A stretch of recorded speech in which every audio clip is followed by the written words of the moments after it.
Westfield Memorial Hospital provides high-quality health care to residents of Western New York, offering patients the most sophisticated medical advancements while keeping the ease and familiarity of a community hospital. Support for Chautauqua Sunrise has been provided by WRFA 107.9 FM, Jamestown's public radio station, streaming online 24/7 at WRFALP.com. Low power to the people. Meter's Restaurant, a family tradition for over 50 years in downtown Ripley, is a proud supporter of Chautauqua Sunrise. Meter's provides all-day dining, banquet services, and custom catering, specializing in pie. Funding for Chautauqua Sunrise is provided in part by the Chautauqua County Industrial Development Agency, with offices in Jamestown and Dunkirk, helping businesses to prosper throughout Chautauqua County. From supporting people with disabilities to enjoy great lives, to providing health care services that are available to anyone, the Resource Center has been improving our county for more than 60 years. Learn more about how the Resource Center makes a positive difference in people's lives. Is getting vaccinated on your to-do list? We can help you check it off, because we make getting vaccinated easy. You've got this, because we've got you. To learn more, visit yougotthis.usaging.org.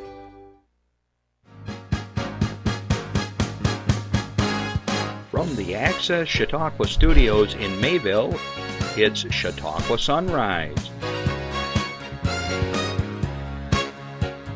Chautauqua Sunrise is hosted by Doc Hamels and supported by the award-winning volunteers at Access Chautauqua.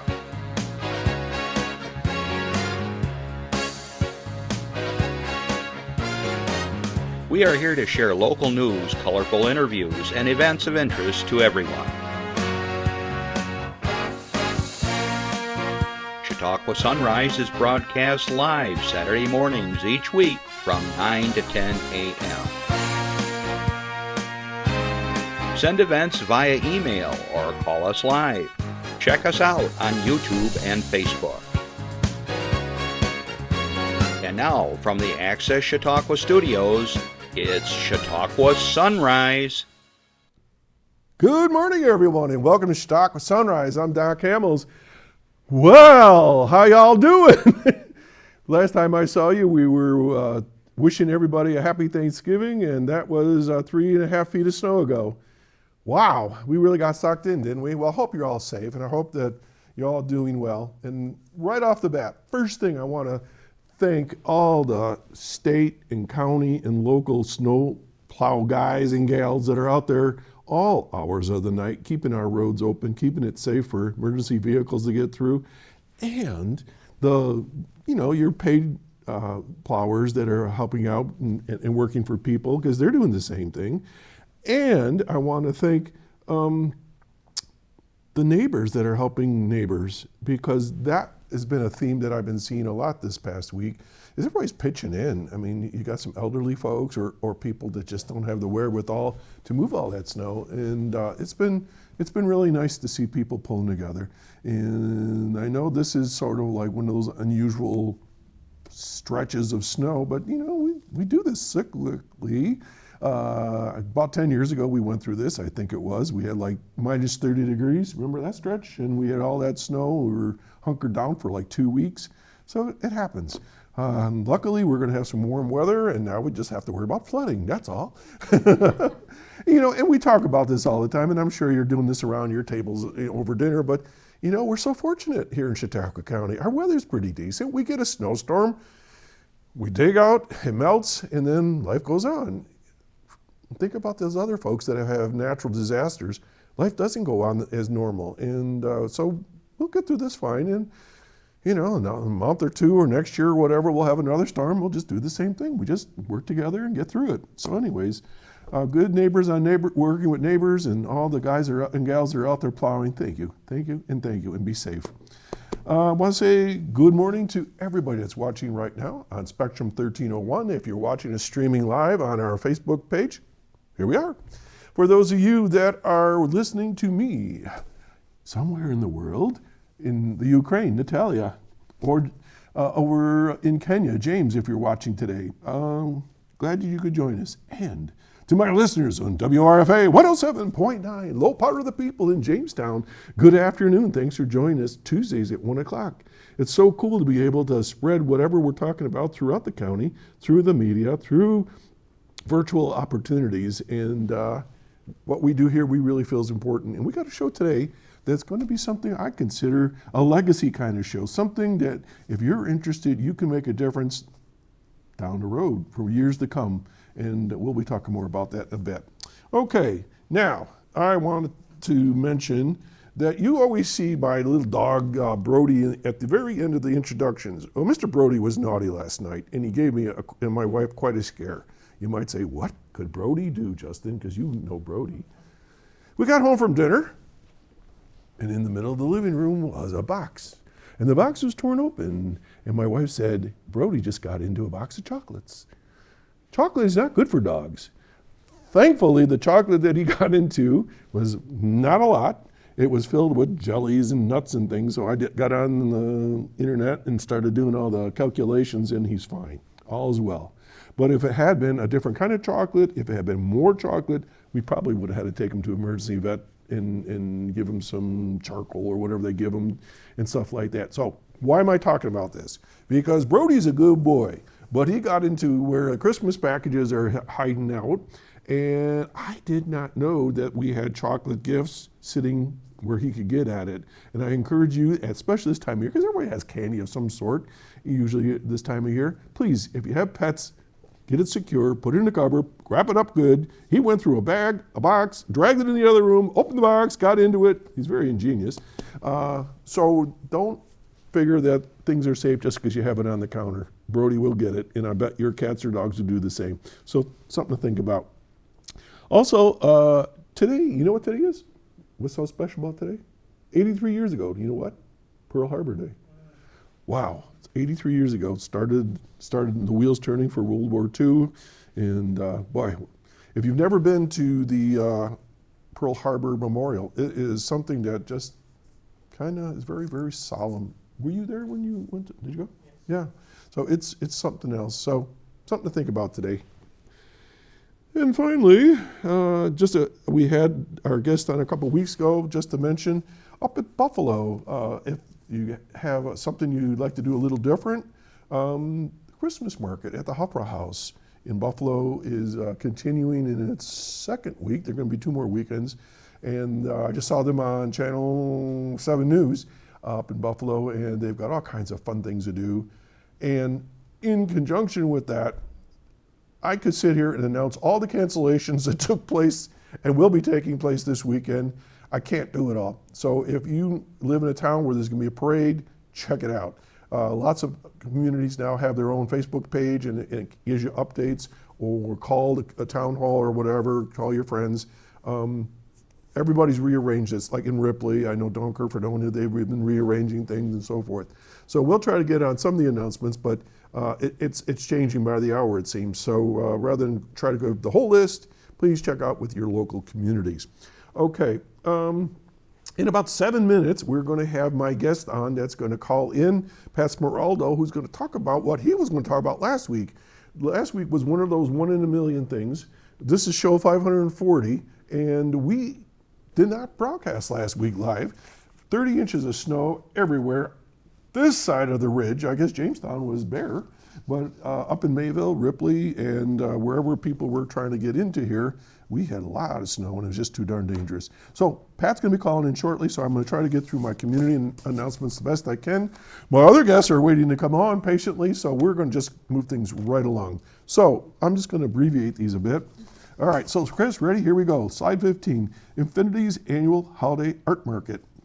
All right, so Infinity's Visual and Performing Arts is thrilled to host its annual holiday art market on Saturday, December 7th. That's today, just in time for the holiday season. With the downtown Jamestown Christmas parade happening later this evening, it's a perfect opportunity to shop locally, support area artists, and get into the festive spirit before the city's holiday celebrations begin. And Pat's going to be talking about that shortly. So it's taking place today from 10 to 4. You can go to the Infinity Center over on East 2nd Street in Jamestown, or you can go to Pearl City Clay House at 220 East 2nd Street. and it's free of charge. What are you going to see? The Holiday Art Market will be open from 10 a.m. to 4 p.m., offering a unique shopping experience with handcrafted items, artwork, and specialty gifts by talented local artisans. You'll find everything from ceramics and jewelry to fine art, holiday decor, and one-of-a-kind gifts. Make it easy to check off everyone on your holiday list, Justin, while supporting local artists and creators. All right, we're going to take a little breather right now. I've got Pat Smeralda on the line. And Pat, good morning. Good morning, Doc. How are you doing today? Well, we're doing a lot better than last week, huh? Yes, we sure are. So we funny. just announced that you were going to call in. So let's get his smiling picture up, Chris, and then people can see who we're talking to. There he is. Oh, you look great there, Pat. So, Pat Smeralda, you are the man. I mean, you are incredible. I see you're doing all kinds of things all over the place, but primarily last week we were going to talk about your Toys for Tots and all the festivities that are going on today in Jamestown. So I'm going to let you talk, and I'll just jump in every now and then. So tell us. Well, good morning, everyone, and Doc and the crew. Thank you very much for having me. Yeah, there's a lot going on in Jamestown today. We're wearing two hats today. One being obviously the city of Jamestown's holiday parade and winter festival. All kinds of activities happen at Tracy Plaza before, and then the parade's at 6. It's just the biggest celebration down here in southern Chautauqua County and in the Jamestown area of the year, so we're really geared up for that. But the reason, and Doc is so grateful with his time and everything, is the Chautauqua County Toys for Tots program.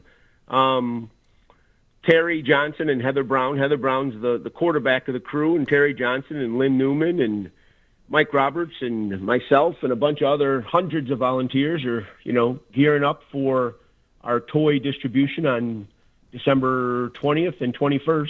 Uh-huh. But first off, it's packing bags, taking lists, taking donations, taking collections, and that's what we've been doing since really October. Mm-hmm. And the need is more than ever. We've already exceeded our numbers from last year. How many? I know it's an incredible need. It's all over Chautauqua County.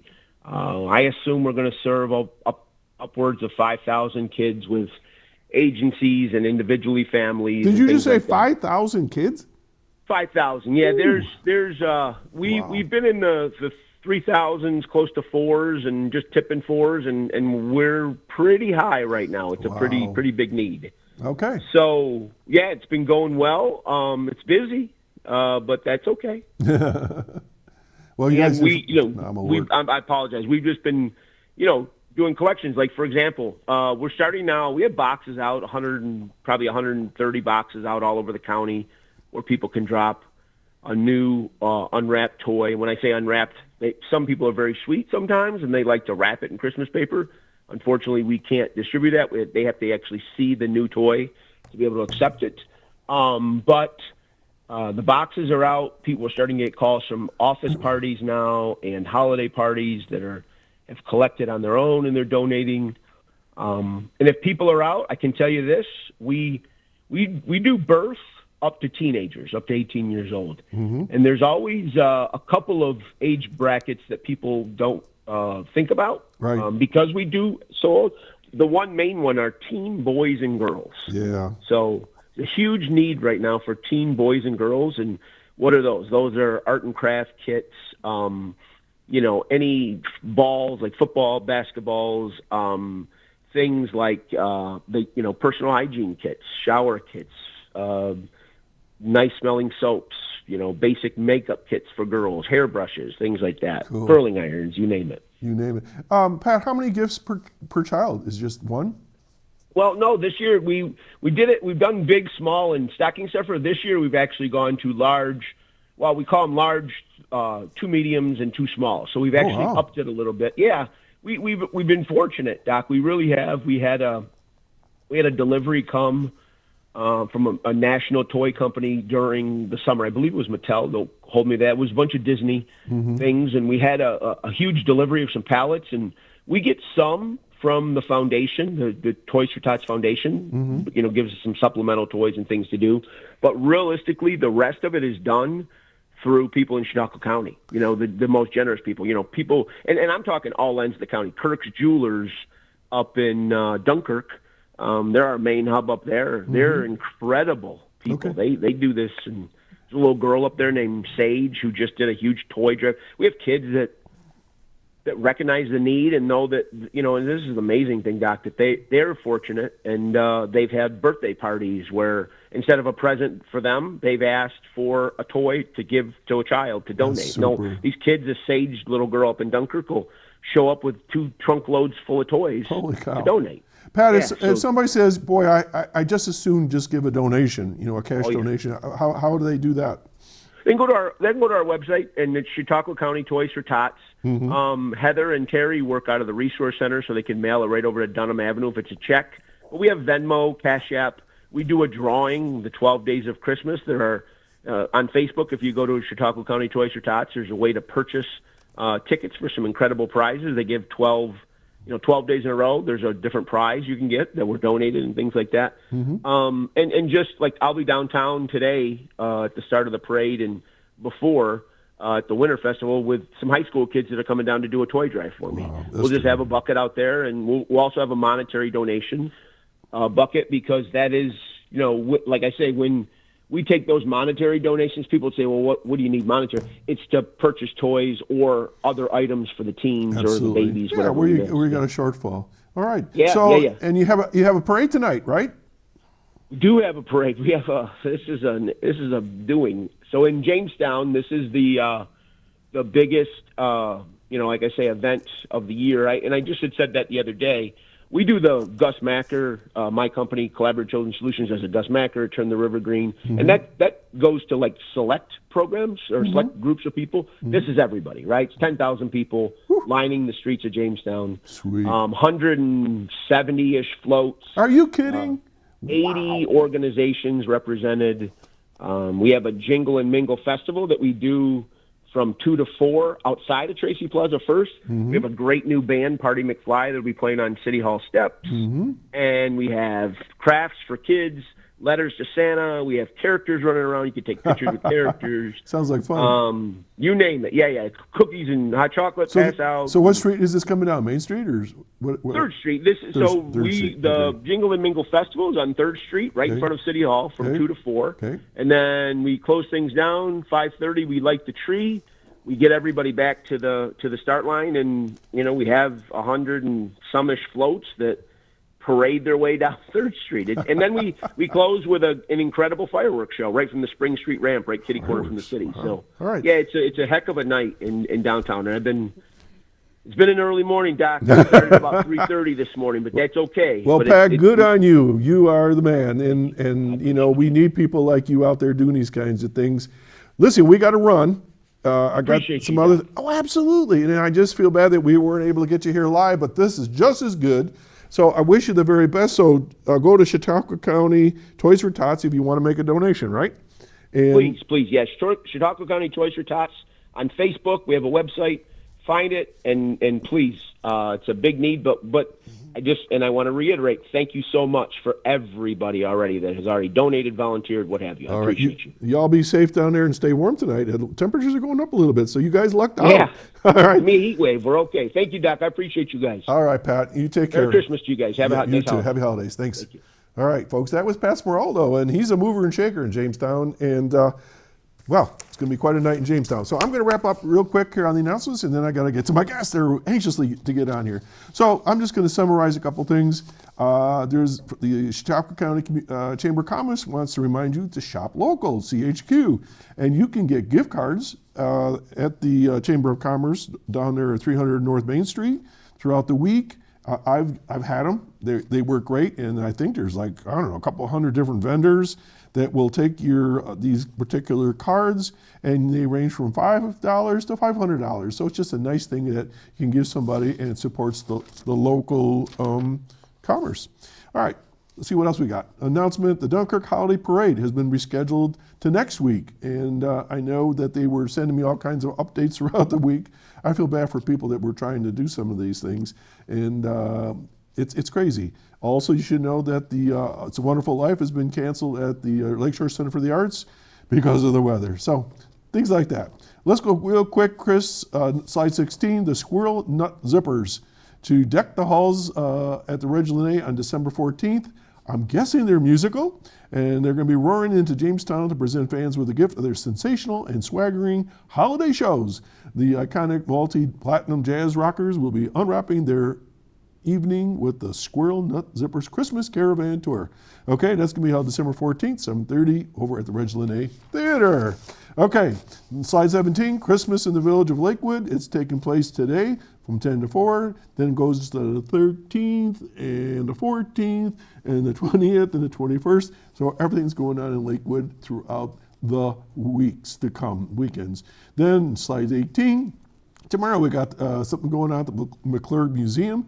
It's the Chautauqua County Historical Society will hold its annual Just Desserts open house from 2 p.m. on Sunday.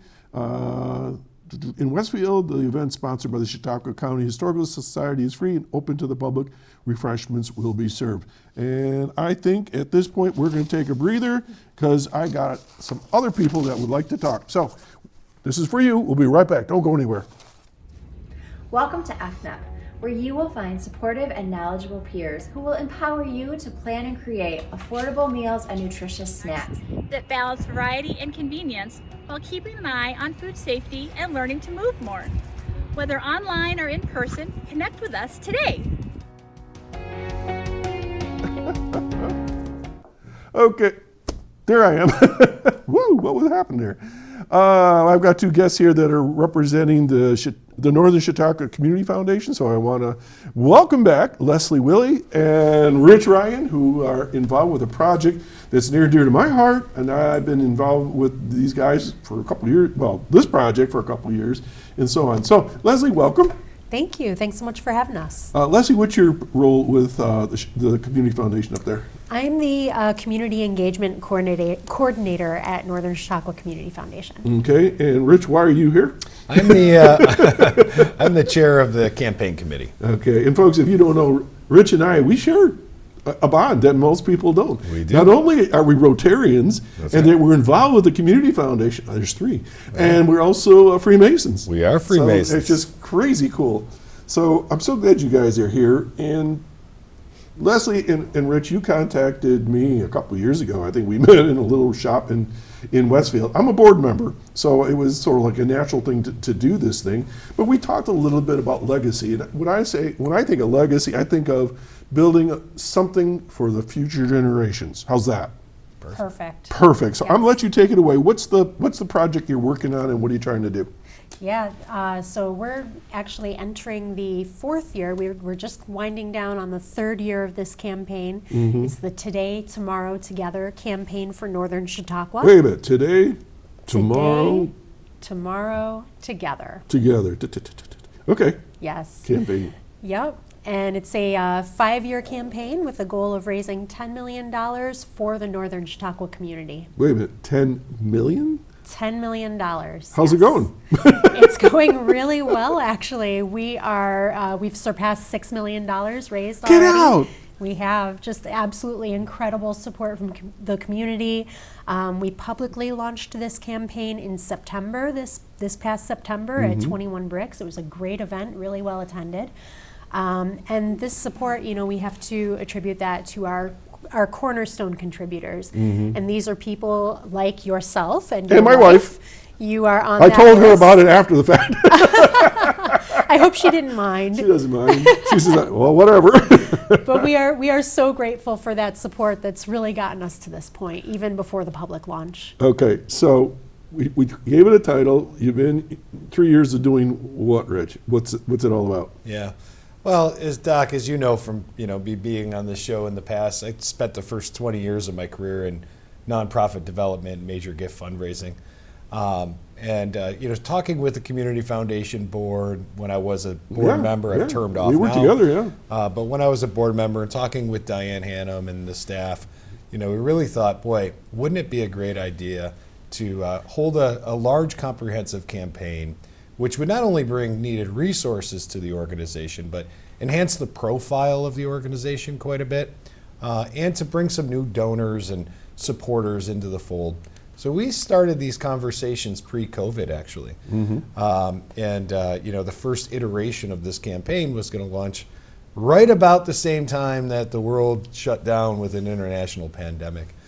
enter Leslie, who came on board in 2021 as our Director of Development. We said, boy, we've got this great staff member now. Let's launch this thing.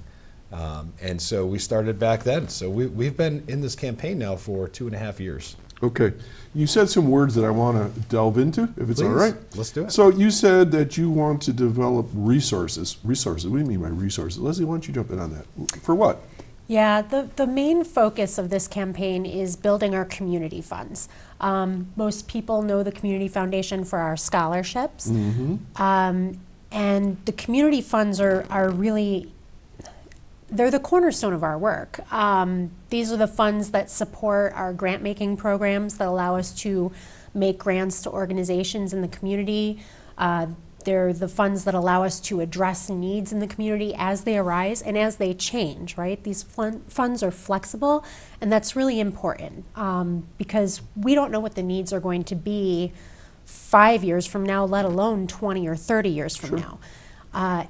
And that's something to remember too, is that when you make a gift to the Community Foundation, that gift is endowed and it will last forever and it will continue to address the needs of the community, whatever they are in the future, forever. Okay. I like to define terms constantly because I kind of understand what you're talking about, but I have to look through the camera back this way. So when you say the monies are endowed, Rich, what do you mean? Now that's a critical difference between the Community Foundation and other nonprofit organizations.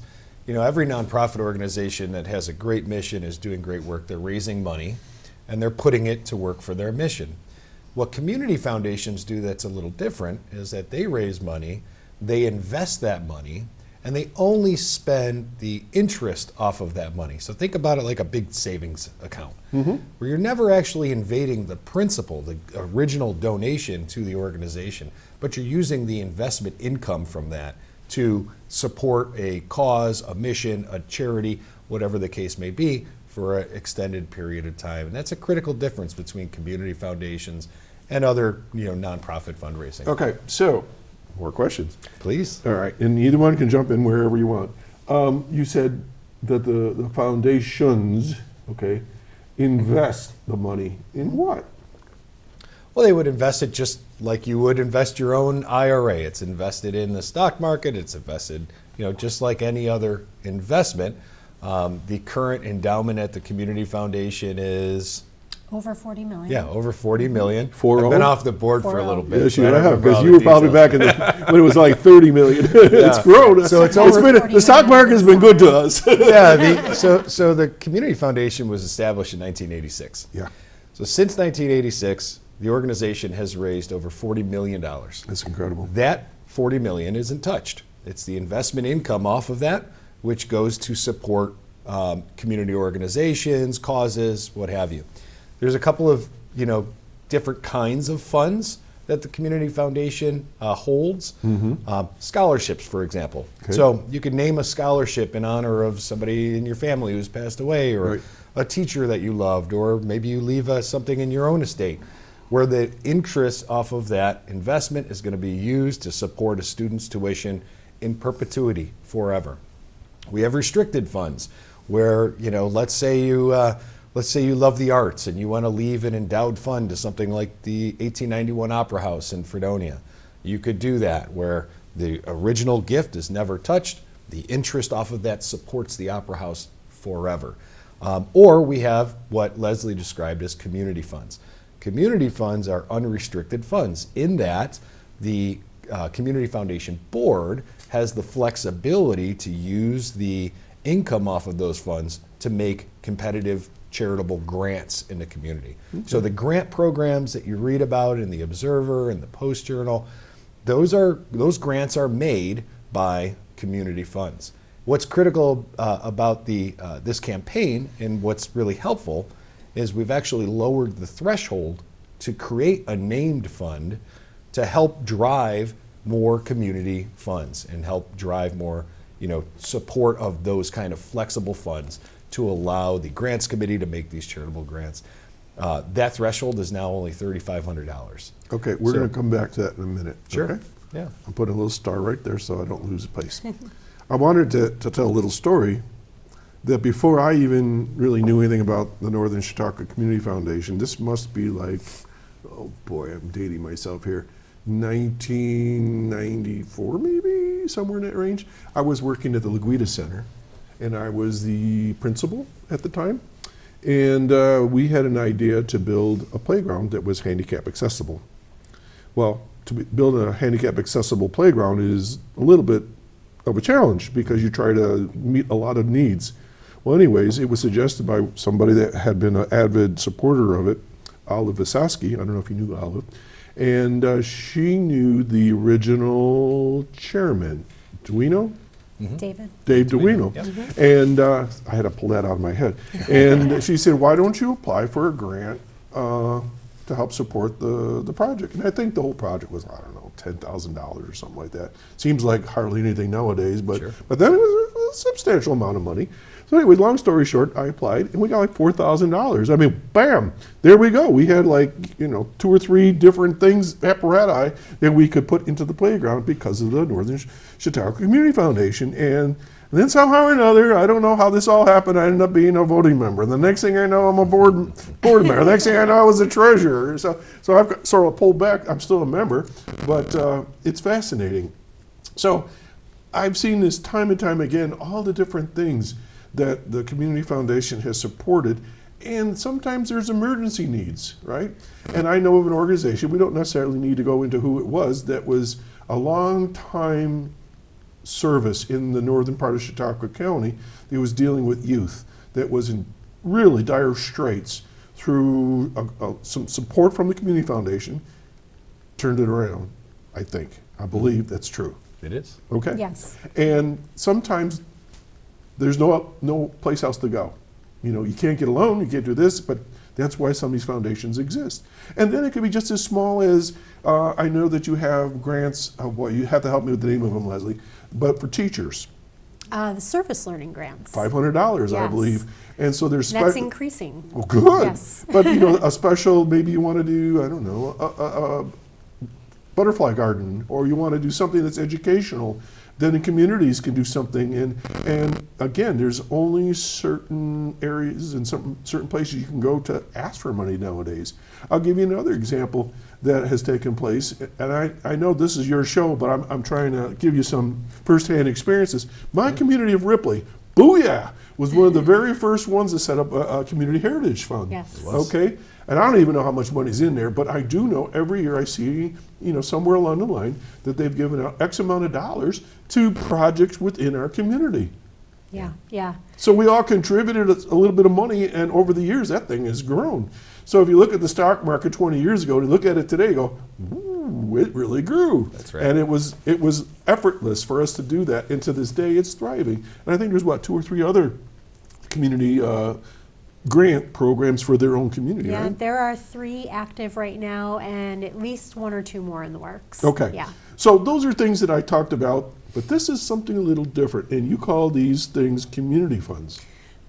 The community donor advised Donor- ones? You mean like the Ripley Fund? No. We're going to go back to Rich's, the $3,500. Gotcha. Yeah. Those are called what now? Community funds. Community funds. Yes. So why And do you call them community funds? What? Yeah, I'm sorry. You brought something up that I I just did. want to Okay, touch on. go for it. You mentioned the playground, Mm-hmm. and that was before your connection with NCCF. This is a bold statement for me to make. All right, but hold on to the table Yeah, here. hold on to the table. But I 100% believe this is true, that every single person who lives in northern Chautauqua County has been touched by the work of the Community Foundation, whether they realize it or not. I can't argue with you on Every that. single person. When, I as treasurer, I sat on the grants committee, I sat on like, they didn't tell me when I was treasurer that I had 43 different committees I sat on. And so I got to see exactly what you're saying when you realize, I don't know, I can make this up. Somebody in Casadega, somebody in Brockton, somebody in blah, blah, blah, blah. And these were all not just for a person, it was for a community that would benefit. And when you do that, it covers everybody. It's amazing. Yes, and that's why we call them the community funds, right? Because they really are benefiting the entire community and everybody who lives and works in northern Chautauqua County. Okay, so we have the Northern Chautauqua Community Foundation, and then there's the Chautauqua area Chautauqua Region Regional Community Foundation, and with Tori Peterson and that crew down there. So there's two, right? That's correct. Do they ever overlap? We do collaborate often with them, separate organizations, separate programs, separate funding, but we do collaborate with them often. Because sometimes there's something that maybe would go across county, right? Absolutely. So everybody works together. Yes. And the reason why I mentioned, because not that I'm recommending this, but for instance, United Way has blended themselves, across the county. But it's just good to know everybody's working together, and that's why I keep trying to, through this television show, to talk about the good things in Chautauqua County that are happening, and that people have these old myths about, we're in the north, you're in the south. No, it's not how it works. Everybody's working together, right? That's right. All right, so now, Rich, I want to get back to the community funds. Yeah. Define a community fund. Yeah, so again, a community fund is an unrestricted fund. Oh, what does that mean? And what that means is that when you donate you name your fund with a gift of $3,500 or more, the principal of that fund is invested. It's never invaded by the community foundation, the interest of which goes into a pool that allows our grants committee to make those charitable gifts to those competitive grants. So there's 2 grant cycles a year. They're open to all nonprofits in the northern part of the county. And they make applications for support of projects like your playground. Yeah. And those community funds, the growth of those, allow the community foundation to give more and more of those grants on an annual basis. And you could see the grant making over time just start to skyrocket from what the community foundation was granting in 1986 versus what it's granting today in 2024. And obviously, this campaign is designed to help us position us to where, hey, in 20 years from now, we want to see that even higher. Okay, right? hang on a second. We have a caller. Caller, just hold on 1 minute. I'll get to you. Okay, so what I want to say here is, you said $3,500 is like to start up fund. That's the And threshold. people are sitting there like, holy cow, I'm trying to pay $6 for a dozen eggs. Yeah. How does it work? Do you have to come up with a $3,500 right off the bat? So tell me how it works. So we have flexible payment terms, so you can spread that gift out over 5 years. Okay. So $3,500 or more, we can create flexible payment terms around the needs of the donor. And it's critical to note that's for a named fund. So if you want to put your name on a fund that's going to live at the community foundation, again, in perpetuity means forever, right? That fund is going to be there long after we're all gone. Where you can going? do that. I'm not going anywhere. You can do that for $3,500 Okay. or more. Every gift to a community fund is helpful. Okay. If it's a gift of $10, that's helpful. There you go. So it's not just $3,500, but that's the threshold to get your name on a fund. Okay, so let me add to that. So Please. over, I think it was 3 years, I was able to get it up to $3,500. Okay, I get an invoice or a report every year. That thing's up to $4,000. That's right. I didn't add a dollar more than the $3,500 yet. That's right. But over time, sometimes we have discretionary money, a little extra on our income tax report, or at the end of the year, or you get, I don't know, some kind of a bonus. You might say, hey, I like to throw $100 in there. Yeah, absolutely. And if you look at the report, my wife and my name is in that report for our community foundation community fund. Yeah. That's pretty cool. It really is. I really feel good about that. All right, now I have that good feeling. I'm going to talk to Mike from Portland. Good morning, Mike. Morning, Doc. How are you? Mike, I'm fine. I haven't heard from you forever. Where you been? Well, mostly been around. All right. I've been a little bit busy. Okay. Kind of as an aside, I think I told you before, I am a swim official, and we had our girls' season September and October, and I had a lot of swim meets and kept pretty busy with that. So maybe I just didn't call in as much as I usually do. It's okay. I'm just playing. Always good to hear from you, Mike. So what's up? Thank you. And I definitely wanted to make a comment this morning because I heard you have guests from the Northern Chautauqua Community Foundation. Yes, we do. They're right here. And I guess I'll start with a thank you. And the reason I'll say that is because you just gave some money to our local church. Oh.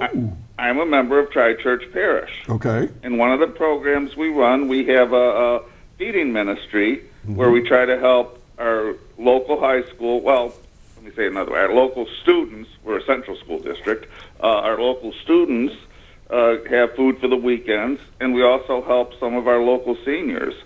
And the program's been going for about 9 years now, and it's mostly self-funded. In other words, we have some other things we do to try to get some money into it, but sometimes we just need that shot in the arm. Right.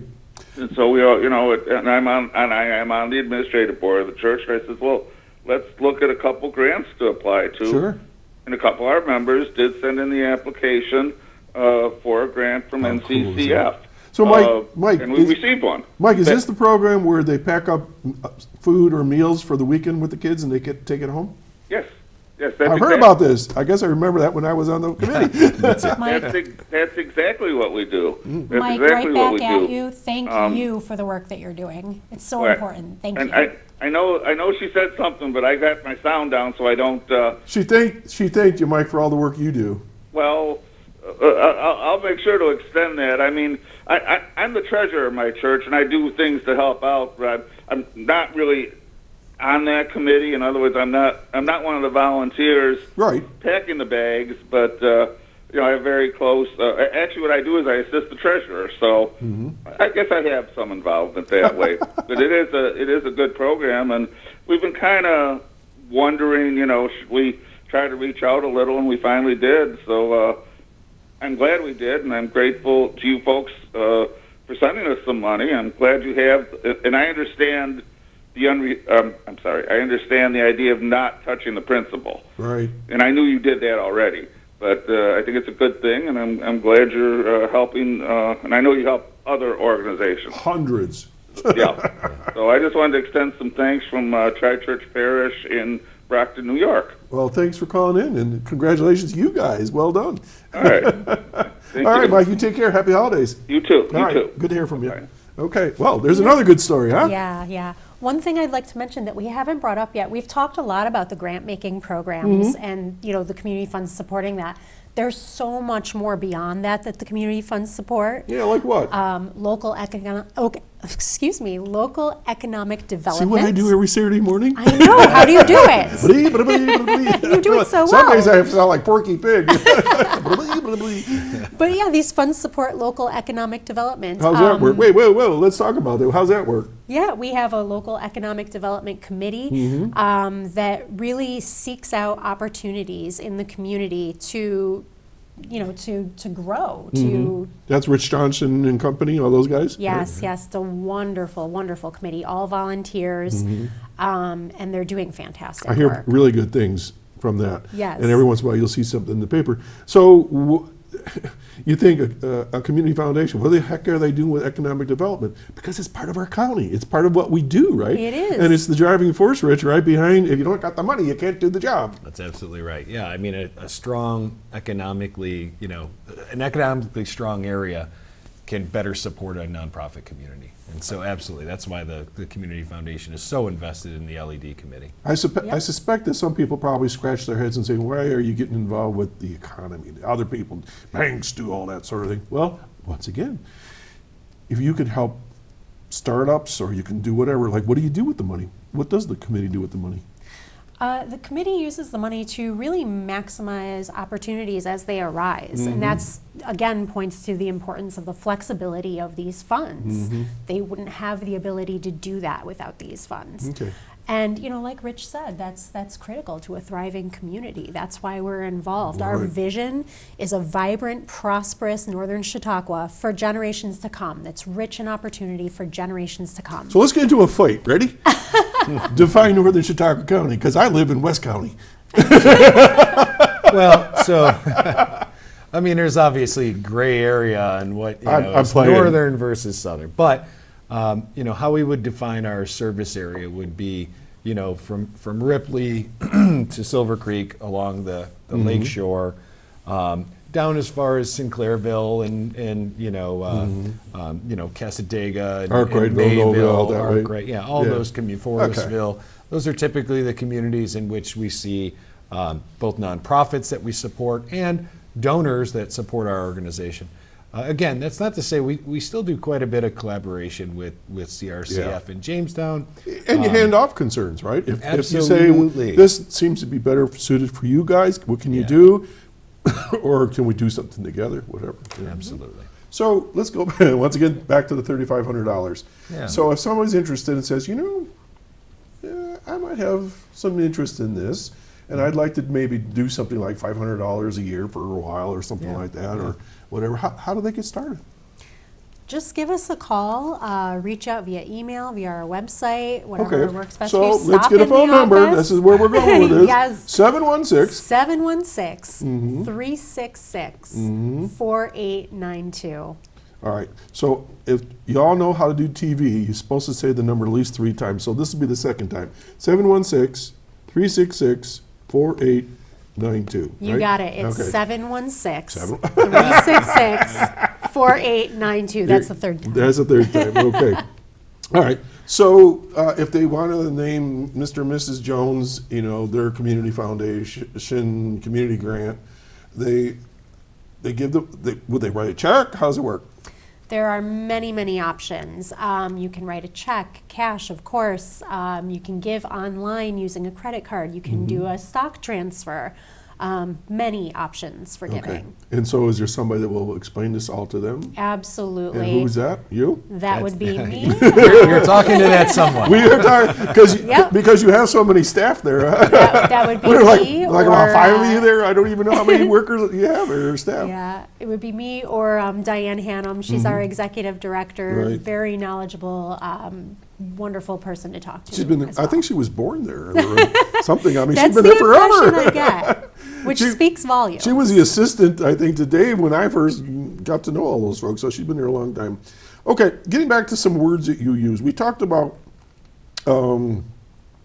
resources, but you mentioned the word profile, trying to raise the profile of the foundation. Why and what are you talking about?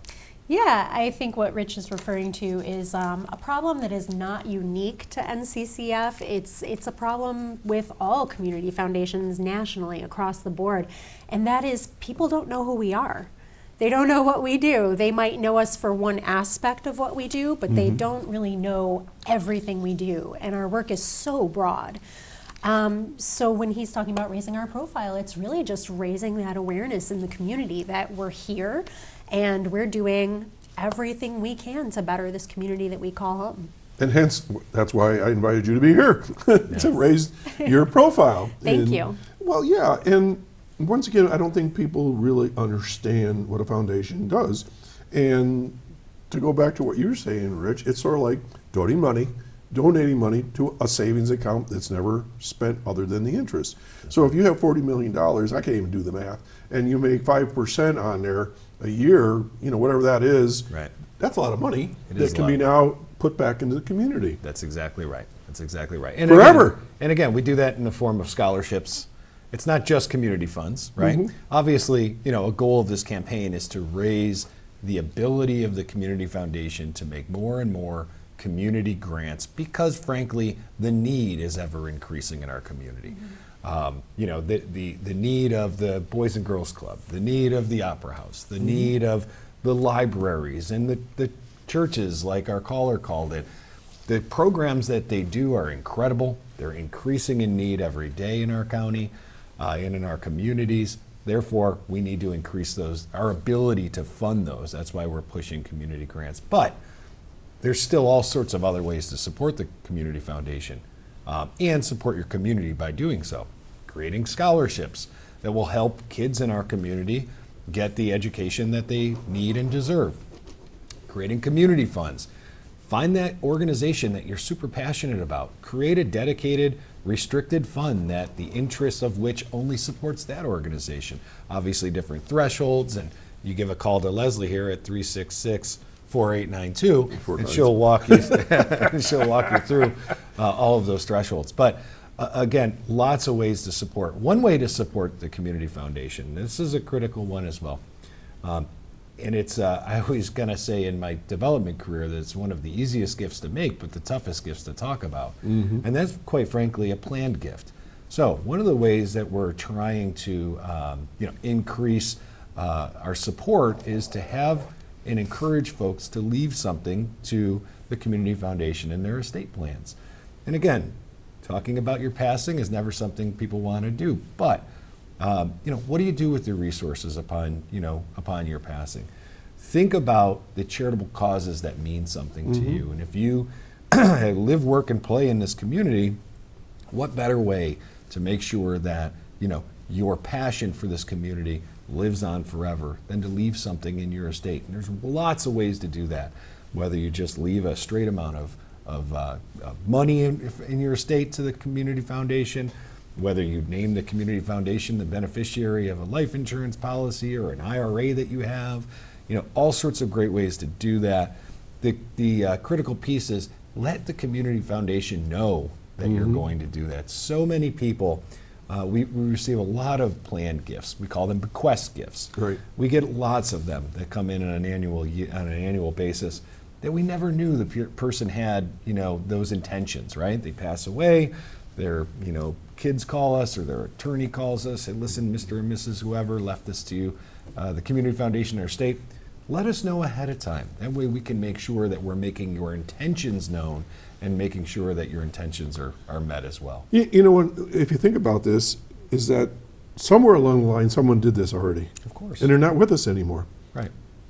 And we're benefiting from them. That's absolutely right. So it's like the old thing, if you plant trees now, you won't enjoy them necessarily. Well, you might, depending on what kind of tree.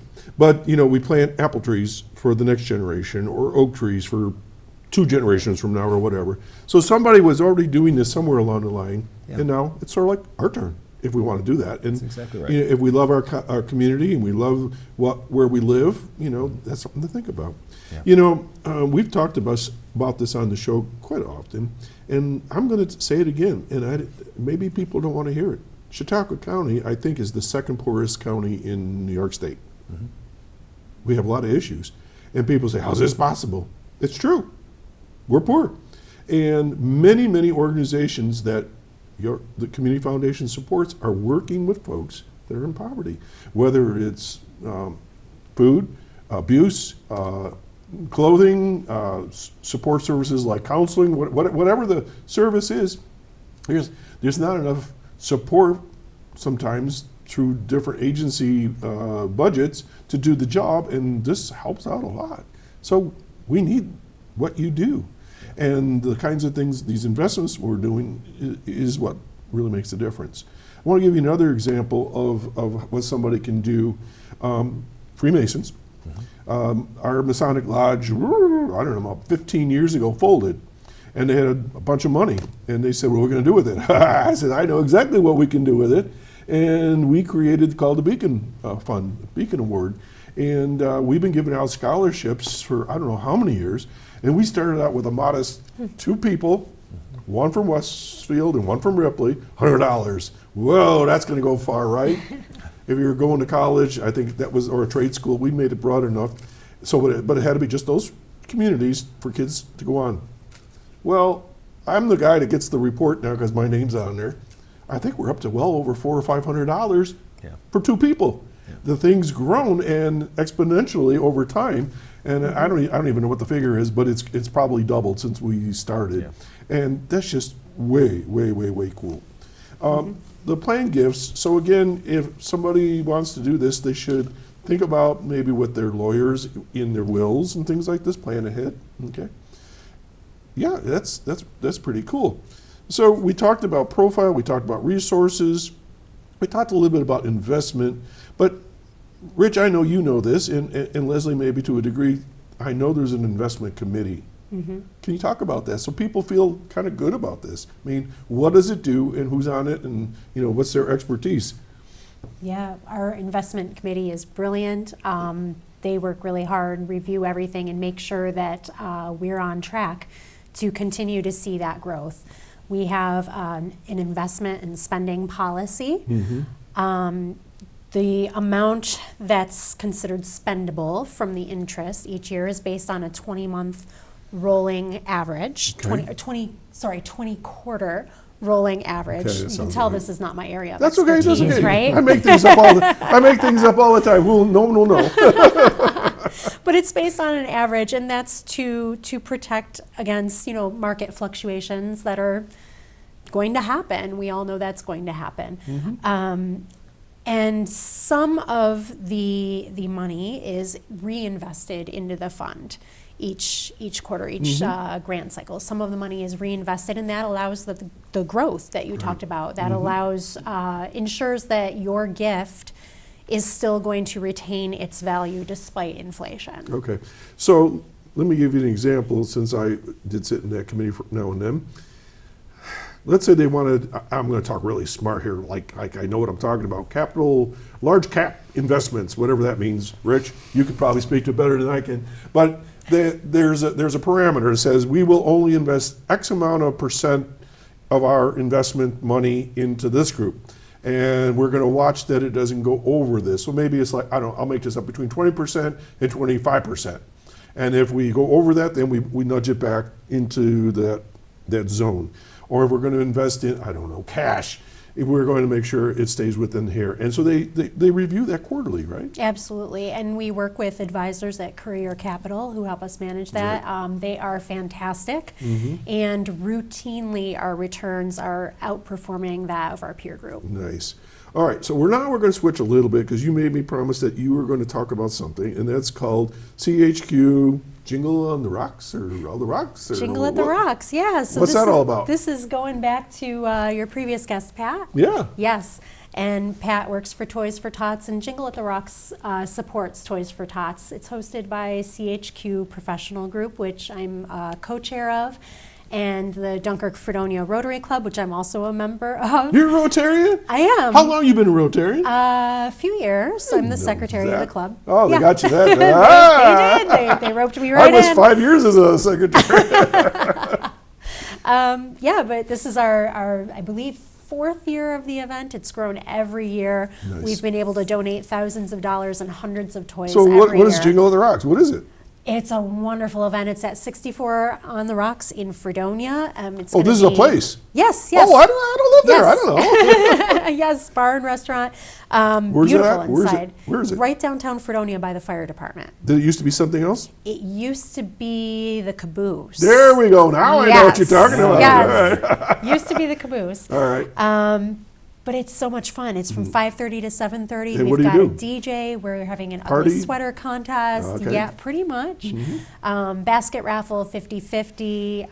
It's $10 at the door, or pre-register with a new unwrapped toy donation. And when's this going to be? That is Thursday from 5:30 to 7:30. Thursday what?